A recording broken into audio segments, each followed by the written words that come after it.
Maybe I'm the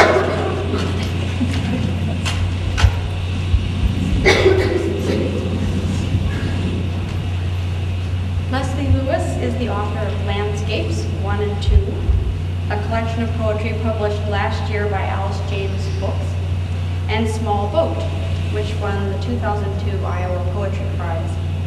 Many of her poems have appeared in prestigious journals, including American Letters and Commentary, Northern New England Review, Old Crow, Green Mountains Review, Barrow Street, Slope, Sentence, and Pool. She teaches literature and writing at Landmark College in Vermont and lives in New Hampshire.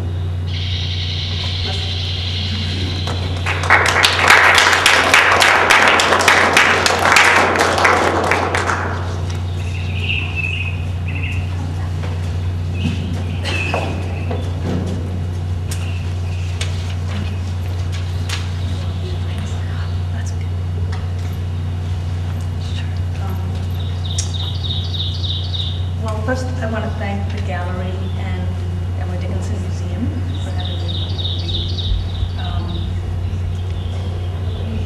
It means a lot to me because I spend a lot of time looking at art and I spend a lot of time out in the landscape and probably get most of my poems from those two places, so it feels really perfect to be here reading in conjunction with the show. I was here this afternoon looking at the show and it's really fantastic and beautiful. I particularly enjoyed spending an hour watching the cows in the eclipse. It was really something special. That's what's her name? Tessa Dean. That was a beautiful movie. And I spend a lot of my time writing outside. I guess it's called plein air, like an artist with paint. In fact, I'm going to give a workshop this summer called Poetry Plein Air. Hike out right up in New Hampshire. My book, Landscapes 1 and 2, the title of that book was kind of a struggle. It was really supposed to be called Oh Amtrak. And Amtrak wouldn't let me use their name because there wasn't enough training in the book. So I sort of picked the title almost as a joke, and then it started to make sense to me. I started thinking about landscapes as being inside and outside, and winter and summer, and all the different moods that are in the landscape. And I just think lately it's become a lot more fluid for me. It's not so much one or the other, that one thing kind of runs into the other. Winter runs into summer, and I run into the landscape, and the landscape runs into me, and it's not quite so separate. Most of the landscapes that I'm going to read from both my books are New Hampshire landscapes where I live, but sometimes I travel and some of those landscapes come in too. Also, most of my poems are very collage-like. They come from a lot of different places, get put in the same poem sometimes. And I guess, some people would call my poems impossible, and I would say that I hope that they're new but possible. They're possible landscapes, not impossible landscapes. And lastly, I just want to say that I'm reading, just by coincidence, I'm reading again in town on Sunday at the Jones Library. And if anybody wants to come again to hear me read, I'll be reading totally different poems. So first I'm going to read from my first book. I only have 2 books, not 12 books. Then I'll read from my second book.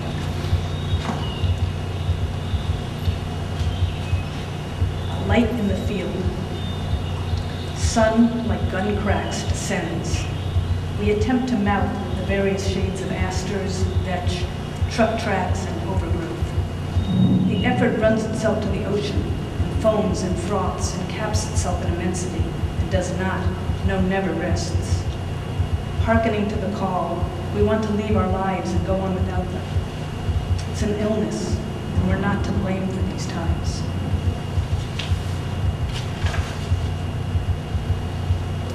This is a tree poem. It's about sugaring. I do some sugaring up in New Hampshire. And, this poem is called 10 Trees. Get the drill, check the battery. One hand gestures to the other. It's a single act of attention to recognize a maple and drill the hole. You think in birds were like the insides of a wild horse. You use substance tools, whatever, a transparent wash and matches. From young trees, sap runs with gusto. Wiser trees consider running. You'll have to check back tomorrow. You cross country to Lily Pond, rushing back to check the sap flowers. The sap pings in the buckets like it's tomorrow. You sit under a bare-clawed tree, imagining other choices. You hyper-focus on each dribble of seeping, and each sip is bleeding. Tomorrow will become no longer vacant. Overnight, the running will stop. Meanwhile, put a woman, a man, and a hat in the picture. Also some flowers and a mule.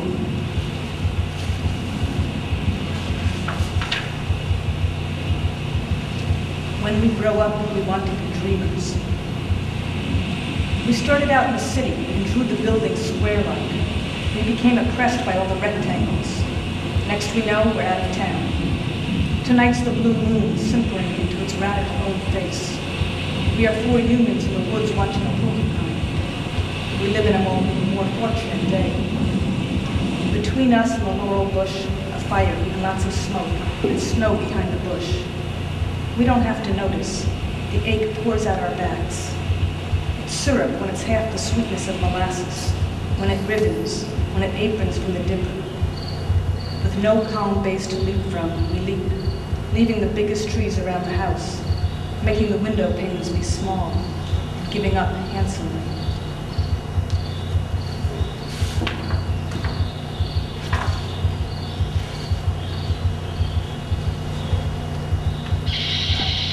The beginning of this poem started on a walk where somebody was guarding their garden or keeping the birds out of it by hanging CDs, music CDs from posts. I thought that was so strange. That's where the poem starts. It's called An Hour Back. When you find the plum trees fenced with posts, waving music CDs, the youthful forest and the cows skirt them. Time is a rabbit. Lie down and release this odd urge and odd doing. The thought is a suddenly discovered small whole number hiding between the 5 and the 6. Time is a big number. It's not an adequate expression. There's still the juniper, the grass, the pines. Still the sky ceiling when you open your eyes in the ward. Still winds blowing seeds, weeds, scattered plops. Still you. I'm a complete head, done with its turmoil and thinking.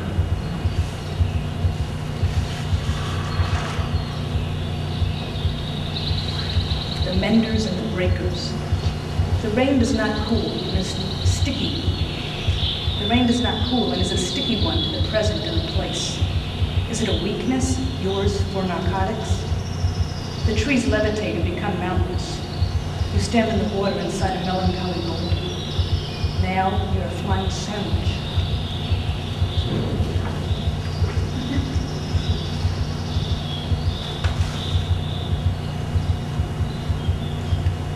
In the mind of a dragonfly.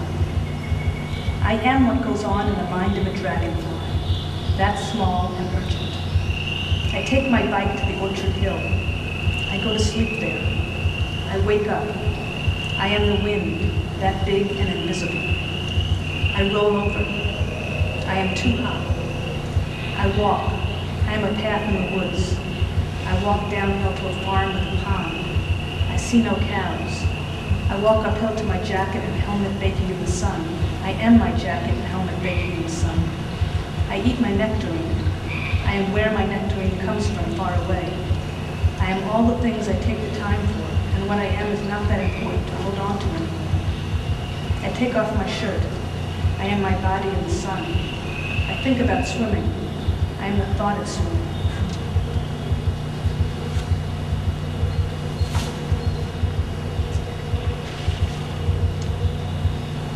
Read one more from this book, and this is a different landscape. This is out in Arizona, down in the Grand Canyon. I went to stay on an Indian reservation, a Havasu Indian reservation, and the hike down was really, really rough and hot. I got lost. It was a terrible hike down, so I took a horse.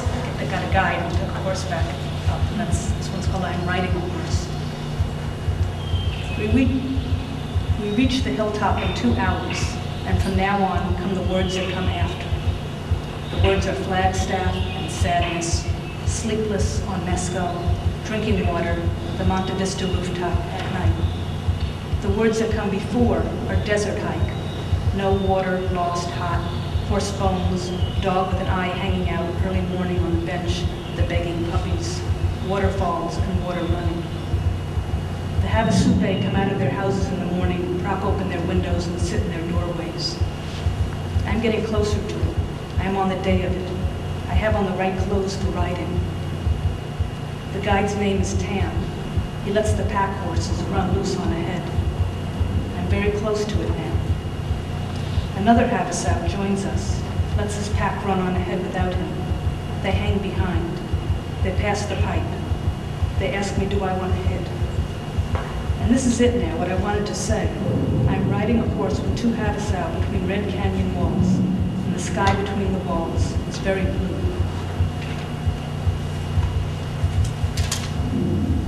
I switched books a minute.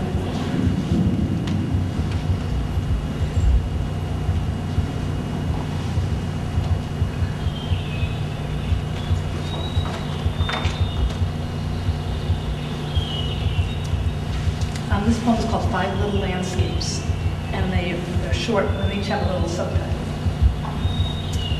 The leaf. The summer community left you a leaf punched with 1,000 tiny holes. Then at the Symposium for Art and Entertainment, the doctors burrowed in and removed the leaf from you and its reflection, which had been floating in a Valentine-shaped pool. Stump with bird wing shape. The pageant's gone by. Resplendent view, instructed, and henceforth I shall be hard to please. That is, you taught me how to love. That is, not completely. Correction. Troops of friends and helpers of winter unite in the mountains, and with their hands out confess. Not all conversations meet in the middle, so the artist's vision frequently corrects the writer's scene. Dear future. I can't be the queen. I'm the cranky baby, just like a waxy bird, and I don't build myself up. Lap is not a technical term, only a place when you sit you can offer to my deficiencies. You could not be conscious of the large and small infinities. Every view has its description, every room its acoustics, each its antics, dear future. I was on the train talking to you on my cell. My teachers and I were dancing. My sister was so happy, and my husband was playing the piano. A bunch of heartbeats. The horizon divides me from the coincidences of temptation and desire, which are not coincidence, but distant and moving away with purpose in the stream, whose purpose we don't know, which leaves us shaking with awe. At the same time, cold beauties descend from the hills we see. They want us to recognize them.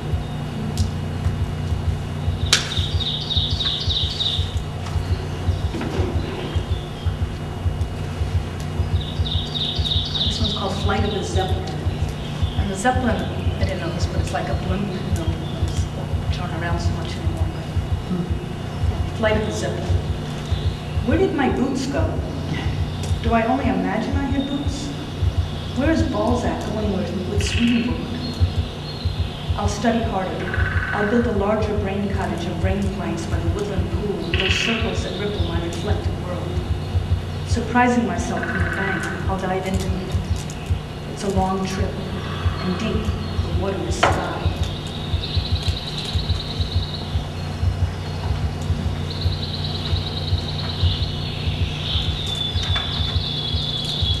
And this poem was written at least a little bit in response to an art show I saw that was an exhibit of small Italian landscapes. The poem is called Vivia, Mistress of the Small Landscape. Mistress of the Small Landscape, I forget your name. Most serene Republic of the Interior, I need your advice. Can we practice affection, ma'am? If you cannot surrender yourself enough, my birdie friend, that's what drugs are for. Dear Vivia, you linger in liquidity.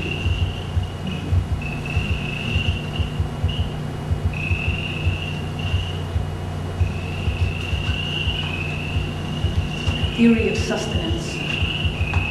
We drove by, dropping meds in the depressed storm drains. The horizon was depicted to pretend at some distance, not flat infinity in your face. If you loved some person, if it were simple, you'd know it. You'd stand corrected and sober. If you wore black and white and thought your experience worth writing about, worth reading about, you'd be wrong on both counts. I am an expert. Not that I can copy anything great, but I have learned to fathom as if it were a very pure form of long-necked loving.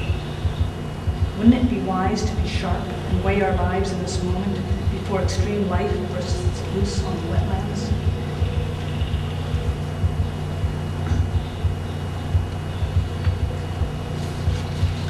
And this is another foreign landscape. This is actually the Alps. And I was there with my daughter, and I'd been traveling around with her and my sister, and I kind of really needed a break. I needed a day to myself to just go write. And it was pouring rain that day, and I kept trying to go out and hike and write, and it wasn't going to happen. So this was written from the inn, just looking out the window. It's called Experiment. I can think of my world as 16 squares, with a mountain, a house, roof, a church steeple, trees of reds and greens, and a sky to place within. It's raining. I can move my head all around. The light changes frequently. A fly creeps along the window glass.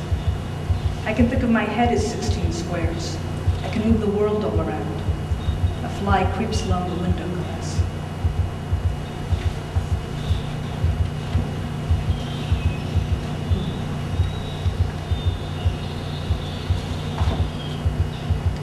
New views.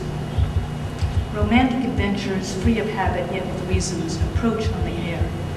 We're carrying some guilt, or else a chipmunk should eat the cat. Along come some magic band-aids. Moss grows on some rusted mushrooms. The view does not consider us.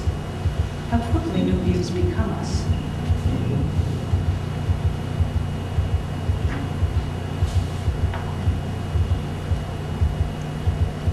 I'm often struck when I'm walking around in the winter how really bright when the sun reflects off ice. It's just really astounding, even more than the sun reflects off water.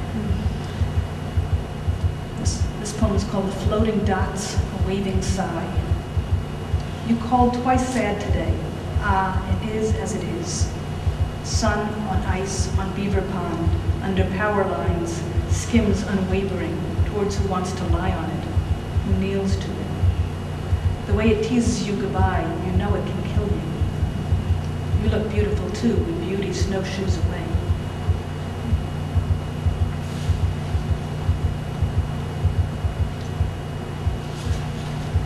Dusk.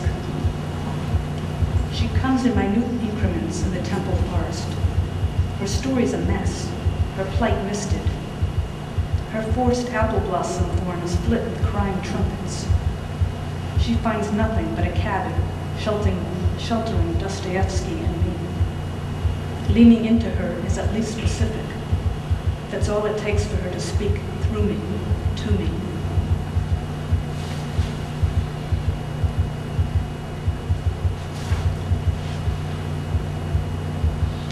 A dance in the continuum. You're over-pinked, supper side up and earth side down. Officers circle the swamplands. You're becoming one of them, 0 degrees, all idea, no thing. In fact, the speed of light does not vary because light is always where it's going. Its wrists are curved. You know by experience the mountains in the mountainous continuum, where each of many people live in some form of violet light.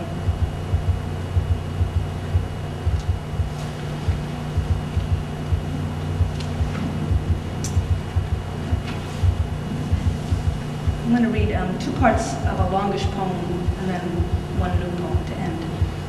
And this longish poem is called The Moon is Over Alstead. Alstead is a town I live in. It does seem appropriate to read a moon poem in this room. And this poem took me a year to write. And it's got all the seasons in it. And anyway, there are 2 sections I'm going to read are sort of in the middle of it. There are sections 7 and 8. And they have kind of the dead of winter, and then maybe just very tiny beginning of spring starting to show. And And they were also written in the winter after 9/11, so there's a little bit of reference to what's going on in the world. This is section 7. The ponds, a white field depression in the landscape, deep in our chests, but massive cold climates strengthen the endurance muscles to achieve excellent hazardous living, such as by the great philosophers of America. We return from dancing at the xylophone bar. The plankway rolls away. We'll be a couple in New Hampshire in a gray living room January sunset, a baby yawn learning to use the potty. We'll drink a peculiar beer-sucking emptiness. The cold finds the hole, rushes in, and freezes the pipe. I listen to him breathing over the phone. A Japanese doll holds buckets of degrees, so she could dump some warmth, but she doesn't. The anti-possibility men march. They've come to say something, but say nothing. No precipitation falls. There's nothing like a family with a new baby. Nothing like a baby. How about rats and monkeys? We become competent and we become extinct. I'm speaking for dinosaurs and depressors. From the top of my glasses shoots a dagger to the future. I forget that I am driving and I close my eyes. I forget I am living. I wake up from a night of not sleeping, find the word heart in your heart, take a pill and go. More than more Arctic air. What other air comes here ever besides the pond frozen forever? Say brazen, say stupid, say it's what's happening. They said she was unusual and serious, doing hard, dark coffee shop studies, but I heard her laugh at that. I'm doing nothing to stop this war. I don't know what to do about it. The dog shit will fall into the water when the snow and ice thaw. This is section 8. Dear snow, when you thaw, I love to be ridiculous on earth. Let go of looking and see. To see for the rest of the day a distant view of the Connecticut. Just a little watercolor and a dream. I try to look away, to give the thoughts some privacy, but she is surrounded by other thoughts from the cave of thoughts, where they breed and birth and squirm until mature, and venturing out to a brain or an electric fence or a hexagram. There's something bad I'm forgetting to think about. If the mountain is bald, the earth is an infant. I come out not knowing where I am, and everything knocking on the brain door illegally. If it means washing museum floors forever, I'll imagine what would be out the window if you had a window. Sitting snow sits underfoot of force. In the grocery, a man with a long red beard at a garden show, and at the barn sale, 2 men carrying an iron crib and talking will jerk and snap. It's all better than money. To be honest, it's only my hearing it and then being happy. It was no acid trip, suggesting it was. Then I saw the pond had some green to it. Meanwhile, I watched the bombing on TV. Water looked like water. It's too late for this American sunlight, and too soon to be thinking this way, but thinking likes to get a jump on things. The outlook waters rush over a 3-board bridge.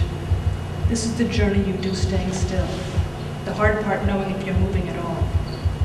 The water molecules rise with no comment. Light hail, the corpse of a small animal get pushed downstream. The disposition to be good is sad at dusk again. The sun has sighed. The moon is over Alstead. To be sincere as water, I need more time alone than I planned for. The radio from Rob's van parked at Jay's barn reminds me. I have to take care of Little Spring. There's a bowl full of water needing holding. It's in the sap pan smoking and old house wood on fire. I want to be the hand on your forehead that you ask for. I'm going to end with a new poem, newer poem. That's called February, because it's appropriate for February. Snow sits perfectly, comfortably, heavily on the wooden gate and red and silver chairs, an iron table, and the ornamental crabs. Every twig is so laden, every breath, every child so laden. We're expecting the spring return of tiny fellow eagernesses, but if retention of foliage through the winter may prove under such wet and heavy snow conditions to be something of a liability, then why be an evergreen or a false positive? Once a man was born quick in his mother's pathway, an infant fully furred like a mind already alert. He bears all his days a conical depression in his cheeks. Once a woman we found in the cold woods looking for mushrooms. She sees on the hill the men with no hats in a line. Or have they lost their heads in the war? She carries home the men on her back because they beg her to repeatedly. They will settle into pools, slobbering and grateful and turning into frogs. And to see, if not to say, there's if not worlds, then what? Then a small trailer by the river. Then February is that hard-working woman carrying the loads of wood. Then the men with no hats sit to watch the train, and one of them dances, crazy, in applesauce. Thanks.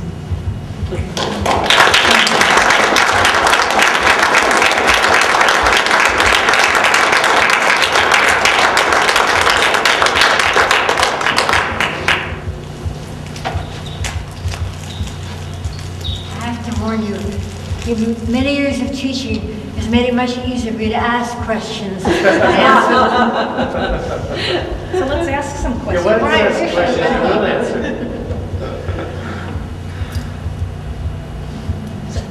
Has anybody seen the cows in the eclipse?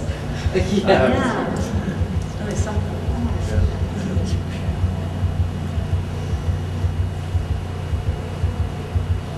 I was just wondering, how did either of you go about first starting on your road to getting some recognition for your poetry or some sense of renown?